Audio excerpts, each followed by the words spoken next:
5, 4, 3, 2, 1, 0.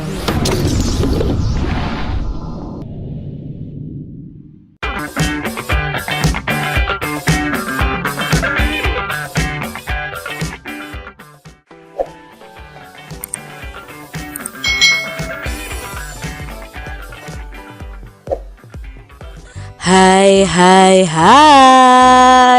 selamat datang di channel YouTube Kak Citra.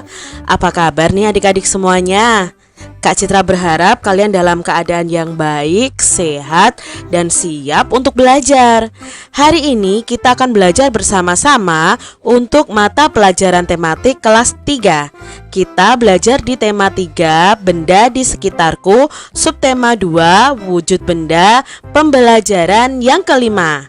Mari adik-adik kita belajar dengan penuh semangat. Mengenal benda gas lebih dekat. Ingatkah kamu wujud benda selain padat dan cair?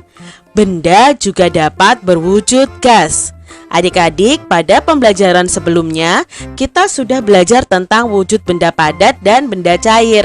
Hari ini kita akan belajar tentang benda yang berwujud gas. Benda gas itu ada di mana-mana. Contohnya udara yang kita hirup. Setiap hari kita menghirup udara. Udara termasuk benda gas. Dapatkah kamu melihat bentuk udara? Bentuk udara itu tidak dapat dilihat adik-adik. Udara hanya dapat dirasakan. Namun ada benda gas yang dapat kita lihat adik-adik. Contohnya adalah awan dan asap. Untuk mengetahui hal ini, lakukan 2 percobaan di bawah ini adik-adik. Nah, ada 2 percobaan yang harus kalian lakukan. Percobaan yang pertama adalah untuk mengetahui sifat benda gas. Alat dan bahan yang perlu kalian sediakan adalah kantong plastik bening, lalu balon ya. Langkah-langkah percobaannya, tiuplah balon sampai mengembang. Ikatlah mulut balon dengan karet. Lalu tiuplah kantong plastik sampai mengembang dan ikatlah mulut plastik dengan karet juga. Amatilah bentuk balon dan kantong plastik tersebut. Bagaimanakah bentuk balon dan kantong plastik tersebut?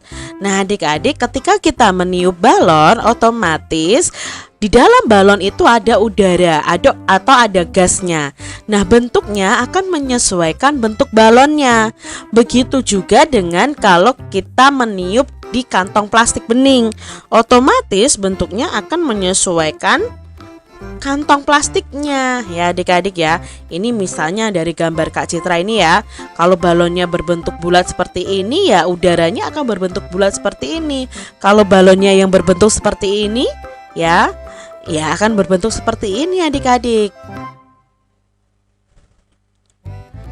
Nah, perhatikan tabel berikut adik-adik. Kita akan menuliskan nama benda dan mencari tahu apakah bentuknya berubah sesuai wadahnya atau bentuknya tetap. Lalu benda tersebut itu dapat digenggam atau tidak dapat digenggam. Nah, di sini yang berhubungan dengan benda gas, itu Kak Citra mengambil contoh gas dalam ban, lalu gas dalam balon, udara dalam plastik, asap, dan gas dalam LPG. Nah, kelima benda ini ya semuanya itu berwujud gas. Kalau bannya, balonnya, plastiknya, tabung LPG-nya itu berbentuk benda padat adik-adik. Yang di sini adalah gasnya, jadi isinya di dalamnya.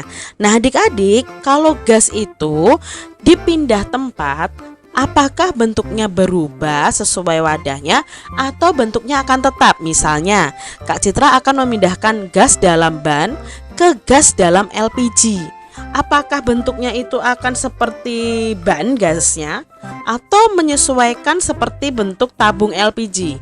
Nah, pasti akan menyesuaikan seperti bentuk tabung LPG. Maka kita bisa simpulkan bahwa gas itu bentuknya berubah sesuai wadahnya. Lalu gas ini itu bisa digenggam atau tidak dapat digenggam adik-adik? Nah, gas ini tidak dapat digenggam. Sama juga gas di dalam balon, bisa berubah sesuai wadahnya dan tidak dapat digenggam. Udara dalam plastik juga begitu adik-adik. Bentuknya akan berubah sesuai wadahnya dan tidak dapat digenggam. Asap juga seperti itu. Kita mungkin bisa merasakannya, tetapi kita tidak bisa memegang benda gas itu adik-adik. Jadi benda gas itu berubah bentuknya sesuai bentuk wadahnya. Nah, dari percobaan ini kita bisa simpulkan benda gas itu mempunyai sifat satu, bentuknya berubah sesuai bentuk wadahnya. Yang kedua, benda gas itu tidak bisa dipegang. Nah, itu adik-adik. Lalu percobaan kedua yang bisa kalian lakukan itu adalah menyiapkan alat dan bahan. Benang secukupnya, lalu balon 2 buah, dan sebatang lidi atau kayu tipis. Langkah-langkah percobaannya: 1. Tiupkan udara ke dalam 2 buah balon. Tiupkan sampai kedua balon itu sama besar. Ikat setiap balon dengan benang seperti ini adik-adik. Sisakan benang dengan panjang yang cukup. Lalu pada setiap ujung lidi atau kayu itu gantungkan 1 buah balon ya. Ini 1 buah balon yang telah terisi udara. Usahakan posisi lidi dan kayu tetap mendatar. Jadi posisinya mendatar seperti ini. Lalu perlahan-lahan tusuklah sebuah balon adik-adik yang berisi udara dan perhatikan udara yang keluar dari tempat yang ditusuk. Nah, jadi ini yang ditusuk ya adik-adik ya. Lalu letakkan tanganmu di dekat tempat keluarnya udara. Apakah yang terjadi? Nah, pasti yang terjadi kamu bisa merasakan ada udara yang keluar ya adik-adik ya, merasakan di telapak tanganmu. Tetapi kamu tidak bisa melihat udara tersebut. Nah, dari percobaan ini kita juga tahu bahwa gas itu ternyata memiliki volume atau berat atau massa. Ya adik-adik ya, berat atau massa. Jadi tadi kan beratnya sama. Ketika dikeluarkan satu udara dikeluarkan, maka beratnya jadi berat sebelah adik-adik ya, berat yang balonnya mengembang. Nah, dari percobaan ini kita bisa simpulkan bahwa benda gas itu juga mempunyai sifat dapat dirasakan dan benda gas itu memiliki volume atau massa yang berubah-ubah sesuai tempatnya adik-adik. Nah, kita sudah temukan 4 sifat benda gas ya. Benda gas itu bentuknya berubah-ubah sesuai wadahnya, tidak bisa digenggam, benda gas itu bisa dirasakan, dan benda gas itu memiliki volume atau massa. Nah, itu yang kita perlu ketahui. Kamu telah melakukan percobaan kedua bersama temanmu tadi adik-adik. Percobaan kedua membuktikan bahwa benda gas itu mempunyai massa. Semakin besar massa benda, semakin besar pula beratnya. Jadi kalau benda itu massanya besar, berarti beratnya juga besar adik-adik. Kamu akan mengenal alat yang digunakan untuk menimbang berat. Nah, kita akan belajar menimbang berat adik-adik. Nah, di sini ada alat-alat yang biasa digunakan untuk menimbang berat. Nah, pertama itu ada timbangan beras adik-adik. Timbangan beras ini biasanya digunakan untuk menimbang beras, jagung yang dalam bentuk di tempat yang berkarung-karung seperti itu adik-adik. Jadi lebih dari 100 kg biasanya ditimbang dengan timbangan beras. Lalu ada timbangan badan, ini untuk mengukur berat badan kita. Timbangan kue, nah ini biasanya digunakan oleh ibu-ibu untuk menimbang apa? Bahan-bahan kue, misalnya gula, mentega, tepung terigu, seperti itu adik-adik. Lalu ada timbangan gantung. Nah, timbangan gantung ini biasanya digunakan untuk mengukur bayi adik-adik, mengukur berat pada bayi. Jadi bayinya itu dimasukkan di sini nih adik-adik. Tapi di sini ada juga timbangan gantung, itu timbangan gantung pasar. Biasanya juga untuk mengukur benda-benda yang berat juga adik-adik. Lalu ada timbangan warung. Nah, ini biasanya ya timbangan untuk mengukur beras, jagung, gula juga bisa, telur. Lalu di sini ada neraca. Nah, neraca ini timbangan berat yang digunakan untuk menimbang emas. Nah, adik-adik sudah tahu ya macam-macam alat menimbang berat. Perhatikan satuan yang digunakan dalam timbangan berikut. Apakah satuan berat pada alat tersebut? Nah, satuan berat pada alat tersebut itu ada kg. Kg itu apa? Kg itu artinya adalah kilogram.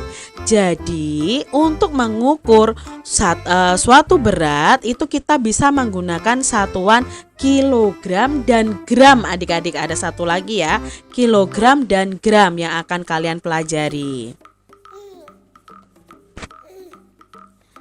Perhatikan gambar berikut. Lani akan menentukan massa benda. Bantulah Lani memilih alat untuk menimbang yang sesuai. Yang pertama ada gambar bayi adik-adik. Maka alat timbang yang sesuai adalah alat timbang, ya, alat timbang gantung. Lalu untuk mengukur berat telur, ya, alat timbang pasar adik-adik. Untuk mengukur berat emas, yang mana ya alat ukurnya? Ya, yang ini namanya neraca. Lalu ini ada satu piring tepung. Nah, alat timbang yang digunakan adalah, ya, ini adik-adik alat timbang kue. Lalu satu karung beras. Nah, berarti kita pakai timbangan besar ini adik-adik. Hari Minggu, Dayu dan Ibu membuat masakan istimewa. Dayu membantu Ibu menimbang bahan-bahan yang diperlukan. Dayu menggunakan timbangan kue. Nah, untuk memasak kue, Ibu menggunakan kompor gas. Kompor gas itu memerlukan tabung gas. Nah, adik-adik di sini ya, Dayu membantu ibunya membuat masakan. Tahukah kalian di dalam tabung itu terdapat LPG? Nah, biasanya kita kan menyebutnya tabung LPG. LPG adalah benda berwujud gas adik-adik. Kalau tabungnya berbentuk padat ya, berwujud padat. Gas ini dimanfaatkan untuk bahan bakar. Kelebihan pemakaian LPG ini dibandingkan bahan bakar lainnya itu banyak adik-adik. Misalnya kayu bakar ataupun minyak tanah. Kelebihannya itu mudah dalam penggunaan, lebih bersih dan lebih praktis kalau kita menggunakan LPG. Berbeda dengan kayu bakar adik-adik, kita harus mencari kayunya, menebang pohonnya dulu ya. Itu tidak mudah adik-adik dan menimbulkan banyak asap biasanya. Lalu kalau memakai minyak tanah juga seperti itu, biasanya banyak asap. Jadi sekarang orang itu lebih menggunakan LPG ya untuk memasak ya, itu menggunakan gas LPG. Bantulah Lani cara membaca timbangan kue berikut ini. Gunakan satuan kilogram atau kg dan satuan gram. Nah, di sini adik-adik, kalian perlu ketahui bahwa 1 kilogram itu ada 1000 gram. Jadi 1000 gram itu sama dengan 1 kilogram. Nah, adik-adik perlu ketahui itu. Nah, di sini ada 3 timbangan, yaitu timbangan untuk mengukur berat ayam ya adik-adik ya. Nah, di sini ada satuannya yaitu kilogram. Nah, karena di sini jarumnya itu tidak tepat di angka yang tertera ya, ini misalnya 5 berarti 5 kg, tetapi ada lebihnya. Nah, setiap jarum yang kecil ini adik-adik itu sama dengan 200 gram. Jadi kalau di sini bisa kita simpulkan dalam gambar ini itu beratnya.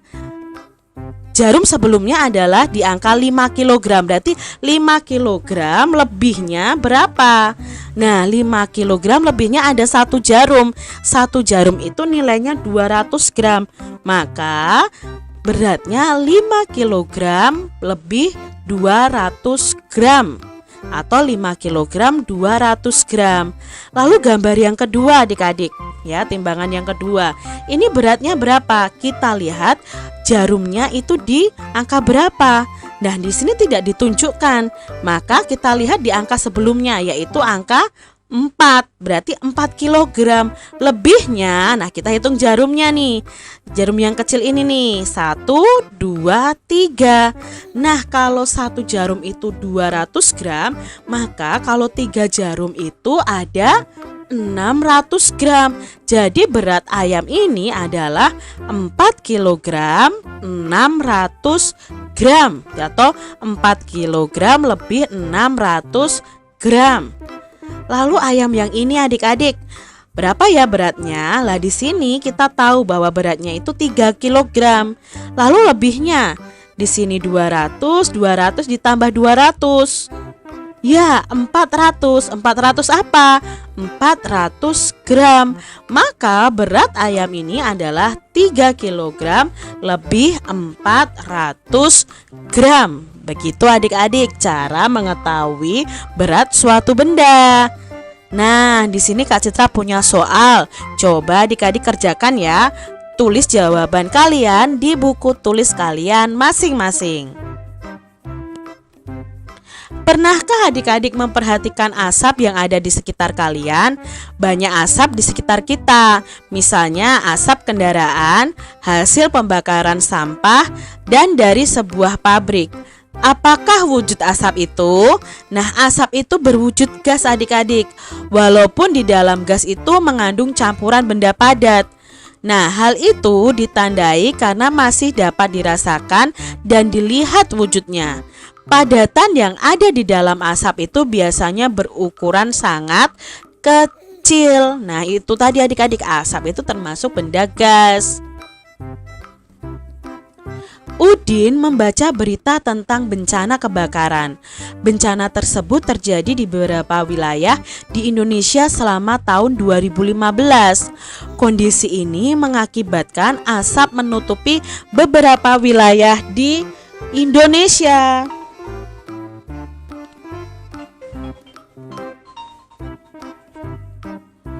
Presiden ajak masyarakat gotong royong tanggulangi kebakaran hutan. Rabu 23 September 2015 jam 19:25 waktu Indonesia bagian Barat. Ini diambil dari Antara News. Presiden Republik Indonesia Joko Widodo mengajak seluruh lapisan masyarakat bergotong royong dalam menanggulangi kebakaran hutan dan lahan sehingga dampak buruknya bisa dikurangi. Masyarakat harus bahu-membahu membantu karena gotong royong adalah jalan keluar menanggulangi kebakaran hutan dan lahan, ujar Pak Joko Widodo di Banjarbaru, Kalimantan Selatan pada hari Rabu. Ajakan itu disampaikan Presiden saat melihat langsung kebakaran lahan dan meninjau titik api di kawasan Guntung Damar, Kelurahan Guntung Payung, Landasan Ulin, Banjarbaru. Presiden meminta masyarakat ikut berperan aktif mencegah terjadinya kebakaran hutan dan lahan sehingga dampak buruk berupa kabut asap tidak merugikan banyak pihak. Dibutuhkan kesadaran masyarakat menjaga lingkungan agar terhindar dari pembakaran lahan di samping kesadaran tidak membakar lahan dan semak di sekitarnya, pesan Pak Presiden. Nah, adik-adik, di situ tadi kita mengetahui bahwa terjadi kebakaran hutan. Nah, adik-adik, kebakaran hutan itu sangat merugikan ya, karena menimbulkan asap yang sangat banyak dan bisa menutupi suatu wilayah. Nah, setelah kamu membaca cerita di atas tadi, coba adik-adik jawab pertanyaan berikut ini. Apa pesan Pak Presiden menurut berita tersebut? Ya, kita harus bergotong royong menanggulangi kebakaran. Lalu kita juga harus sadar. Sadar apa? Terhadap lingkungan kita ya. Kita tidak boleh membakar lingkungan kita. Mengapa gotong royong diperlukan untuk menanggulangi kebakaran hutan? Ya, dengan gotong royong kita bisa bersama-sama bahu-membahu untuk mengatasi kebakaran hutan tersebut adik-adik. Apa yang harus dilakukan masyarakat untuk mengurangi kebakaran hutan selain dengan gotong royong? Nah, yang harus dilakukan masyarakat, ya masyarakat harus sadar mereka tidak boleh membakar hutan, mereka tidak boleh seenaknya sendiri ya adik-adik ya. Jadi kita harus sadar diri bahwa hutan itu juga penting untuk kita. Nah, adik-adik bisa menuliskan pengalaman kalian melakukan gotong royong. Entah gotong royong di dalam kelas, misalnya piket kelas, gotong royong di rumah misalnya membersihkan rumah. Kalian bisa ceritakan pengalaman kalian bergotong royong dengan teman atau keluarga kalian. Demikian tadi adik-adik pembahasan kita di tema 3, subtema 2 pembelajaran yang kelima. Semoga video pembelajaran ini bermanfaat ya untuk adik-adik semuanya. Dan sampai jumpa lagi di video pembelajaran Kak Citra selanjutnya. Tuhan memberkati. Jangan lupa tekan tombol subscribe, lalu tekan loncengnya, tekan juga tombol like, lalu share ke media sosial kalian. Jangan lupa untuk ikuti media sosial Kak Citra. Terima kasih.